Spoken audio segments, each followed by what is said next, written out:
when working with a drawing in SOLIDWORKS.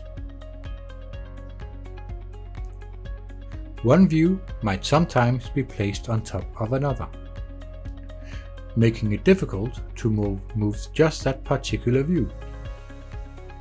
However, by using the right click and the arrow keys,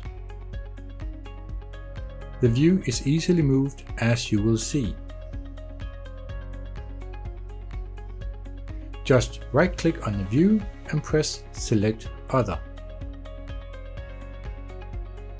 Select the view you want to move, in this case Detail View A, and use the arrow keys to move the view.